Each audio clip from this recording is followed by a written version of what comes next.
종료주일 오후 예배 오신 성도 여러분 반갑습니다. 내일부터 우리는 고난주간 특별 기도회를 하면서 예수님의 고난을 묵상하고 말씀으로 은혜를 나누게 됩니다. 고난주간을 시작하는 이 주일 오후에 저는 예수님이 제자들과 최후의 만찬을 하는 그날 밤에 있었던 이야기를 나누고자 합니다. 그날 밤은 예수님이 제자들의 발을 씻겨주시는 감격적인 장면도 있었지만 고통스러운 배신이 실행되는 슬픈 밤이기도 하였습니다. 우리가 13장 21절을 보겠습니다. 함께 읽을까요? 예수께서 이 말씀을 하시고 심령이 괴로워 증언하여 이르시되 내가 진실로 진실로 너희에게 이르노니 너희 중 하나가 나를 팔리라 하시니 아멘. 만찬 자리에서 이 한마디 때문에 그날 분위기는 매우 이상해졌습니다. 도대체 누가 예수님을 팔 것인가 하는 의심 어린 눈초리로 서로를 바라보기 시작했던 것이죠. 그런데 예수님은 이때 처음으로 가룟 유다가 예수님을 배신할 것이라는 사실을 이야기하신 것이 아닙니다. 예전에도 예수님은 다른 자리에서 이런 이야기를 하신 적이 있습니다. 요한복음 6장 70절에서 71절을 보겠습니다. 같이 읽겠습니다.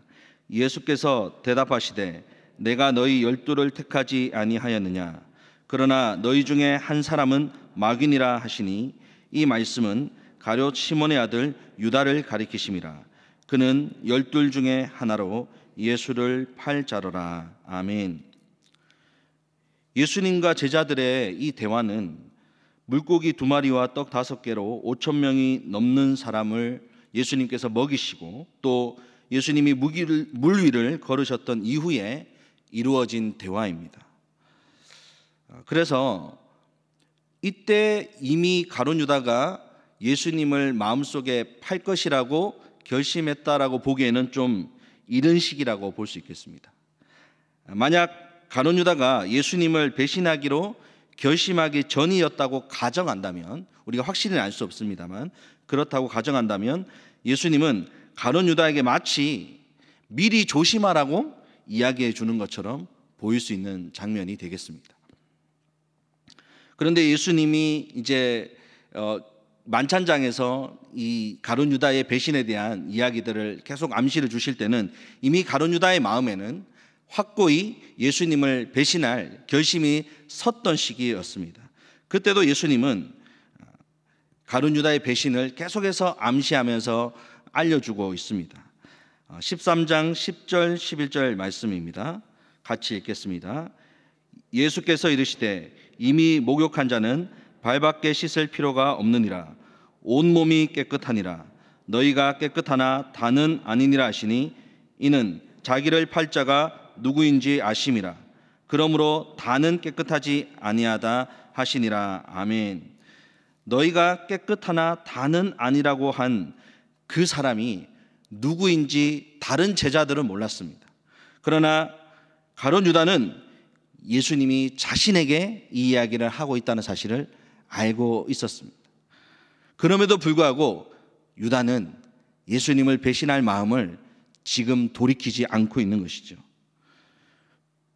그래서인지 예수님은 더 답답한 마음을 가지고 이제는 대놓고 유다를 지적하고 있습니다. 13장 26절 제가 읽어드리겠습니다. 예수께서 대답하시되 내가 떡 한 조각을 적셔다 주는 자가 그니라 하시고 곧 한 조각을 적셔서 가룟 시몬의 아들 유다에게 주시니. 이전까지는 좀 알아듣기 힘든 말로 계속해서 가룟 유다를 암시하고 있었다면 이제는 정말 대놓고 네가 나를 배신할 거 아니냐라고 심지어 제자들이 보는 앞에서 지목을 하고 있습니다.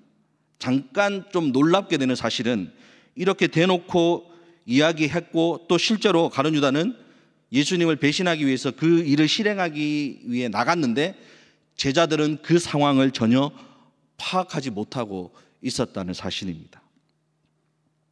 여러분, 가룟 유다의 이 배신은 이미 구약 성경에서 예언된 일입니다. 13장 18절에 나오는데요. 내 떡을 먹는 자가 내게 발꿈치를 들었다 한 성경을 응하게 하려는 것이니라 라는 말씀이 나오는데, 이 말씀은 시편 41편 9절에 나오는 예언의 말씀입니다. 그러니까 다시 말해서 이미 가룟 유다의 배신은 구약에도 예언되어 있었고 실행될 수밖에 없는 사건이었고, 또 예수님의 십자가의 구원을 이루기 위해서도 불가피한 사건이었습니다. 그런데도 불구하고 예수님은 계속해서 가룟 유다에게 이런 경고를 주고 계시는 것이죠. 왜 그랬을까요?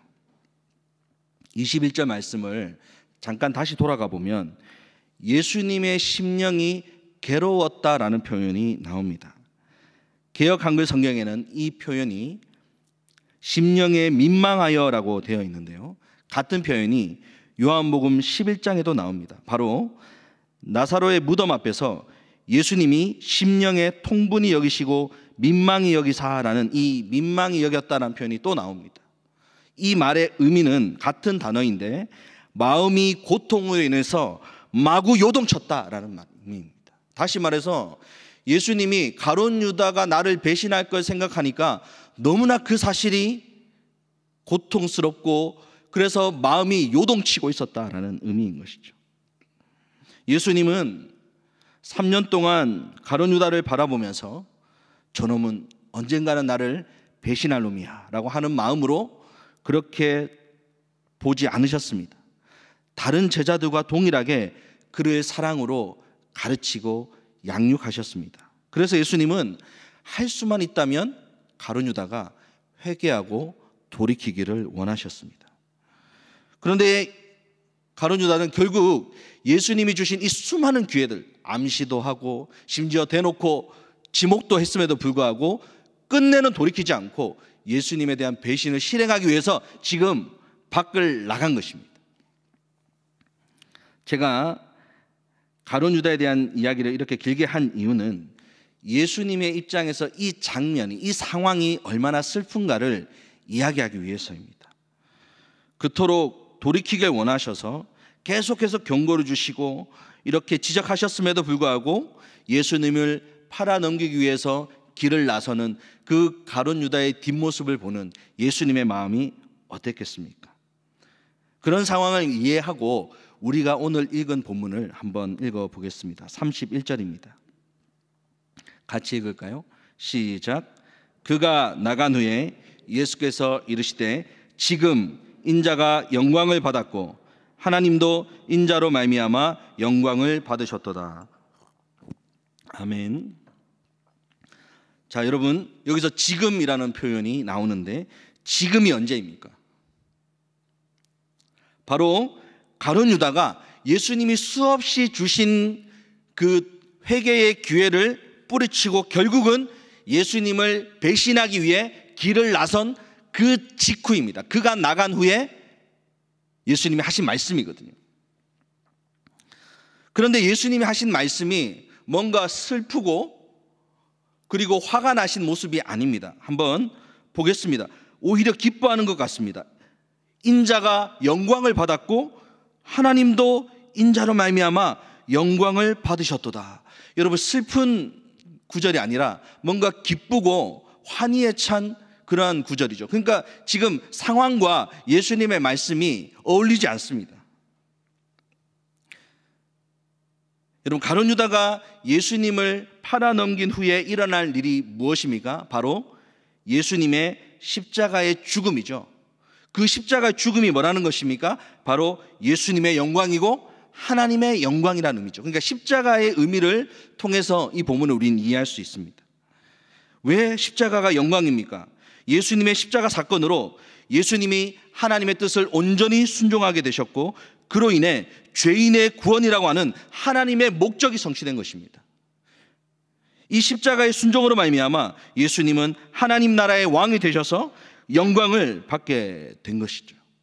이런 관점에서 우리는 34절의 새 계명의 의미를 이해할 수가 있습니다. 새 계명이란 이제 하나님 나라의 왕으로 오신 예수님께서 선포하는 새로운 그 나라의 법이다라는 의미죠. 그러면서 예수님은 새 계명을 우리에게 말씀합니다. 한번 이 새 계명에 대해서 읽어보겠습니다. 시작. 새 계명을 너희에게 주노니 서로 사랑하라. 내가 너희를 사랑한 것 같이 너희도 서로 사랑하라. 너희가 서로 사랑하면 이로써 모든 사람이 너희가 내 제자인 줄 알리라. 아멘. 하나님 나라의 새로운 계명이 주어졌는데 그 첫 계명, 그것이 무엇이라는 겁니까? 서로 사랑하라 라는 말씀입니다. 이 새 계명은 세 가지 측면에서 우리에게 놀라움을 선사합니다. 첫 번째는 사랑의 대상 때문입니다. 예수님이 하나님 나라의 첫 계명으로 누구를 사랑하라고 말하고 있습니까? 서로를 사랑하라 라고 말합니다. 하나님 나라의 새 계명이라면 당연히 첫째로 누구를 사랑하라고 이야기해야 됩니까? 하나님을 사랑하라고 이야기를 해야 될 것 같은데, 놀랍게도 예수님은 새 계명을 주노니 서로를 사랑하라 라고 말씀합니다. 그 이유가 무엇입니까? 바로 하나님 사랑과 서로를 사랑하는 이웃 사랑이 하나님의 관점에서는 동일하기 때문입니다. 요한일서 4장 20절을 읽겠습니다. 시작. 누구든지 하나님을 사랑하노라 하고 그 형제를 미워하면 이는 거짓말하는 자니 보는 바 그 형제를 사랑하지 아니하는 자는 보지 못하는 바 하나님을 사랑할 수 없느니라. 아멘. 여러분, 하나님은 아브라함이 하나님을 믿고 있다는 사실을 잘 알고 계셨습니다. 그럼에도 불구하고 아브라함의 믿음을 시험하셨어요. 어떻게 시험하십니까? 아들 이삭을 바치라고. 그 말씀에 순종하는지 안 하는지를 보고 그 믿음을 시험하시죠. 그리고 그 순종을 보고서 드디어 내가 너의 믿음을 보았다, 내가 너의 믿음을 알았다라고 인정하십니다. 마찬가지입니다, 여러분.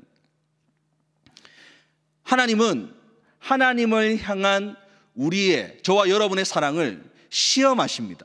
근데 무엇을 보고 하나님을 우리가 사랑한다는 것을 안다는 겁니까? 우리가 서로를 사랑하는가 사랑하지 않는가를 보고, 아, 정말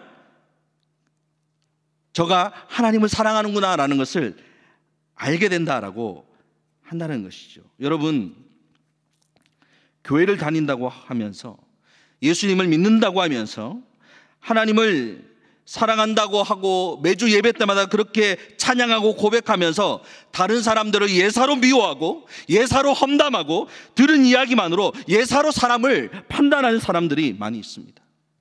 적어도 하나님이 보시기에 그 사람이 하는 하나님을 사랑합니다라는 고백은 가짜라는 것입니다. 오늘 본문에 요한 1서 말씀이 그렇게 이야기하고 있지 않습니까? 어떤 분들은 삶의 고통이 찾아올 때 내가 누구 때문에 이렇게 힘들다, 내가 누구 때문에 이런 힘든 일을 당하고 있다라고 쉽게 사람을 원망하고 미워합니다. 제가 어떤 어려움을 당하고 있으니까요, 사람들이 저를 위로한다고 찾아와서는 제 앞에서 저를 힘들게 한 사람들을 막 욕을 해줍니다. 그러면 속이 시원하죠, 사실. 근데 저는 그분들 앞에서 그렇게 이야기했어요. 내가 당하는 이 일은 하나님이 하셨는데 어떻게 내가 사람을 미워하겠는가? 제가 그분들에게 고백한 겁니다. 이거는 내가 잘못한 것이고 내 교만함과 나의 잘못으로 하나님이 내게 주신 시련이다. 그렇기 때문에 나는 하나님을 인정할 수밖에 없기에 그 사람들을 미워할 수가 없다. 물론 여러분, 제가 그때 사람을 미워하지 않았다고 하면 거짓말입니다. 어떻게 안 미워할 수가 있겠어요? 그러나 정말 사력을 다해 하나님이 하신 일이기 때문에, 이것은 사람이 하신 일이, 사람이 만든 일이 아니기 때문에 제가 그 사람들을 미워하지 않으려고 애를 썼습니다. 여러분, 형제들을 함부로 미워하지 마십시오. 그리고 이웃의 어려움을 외면하지 마시기를 바랍니다. 왜냐하면 하나님이 보실 때에 하나님 사랑과 이웃 사랑은 같은 것이기 때문입니다. 두 번째로 놀라게 되는 것은 사랑의 기능 때문입니다. 35절에 너희가 서로 사랑하면 이로써 모든 사람이 너희가 내 제자인 줄 알리라 라고 말씀하고 있습니다.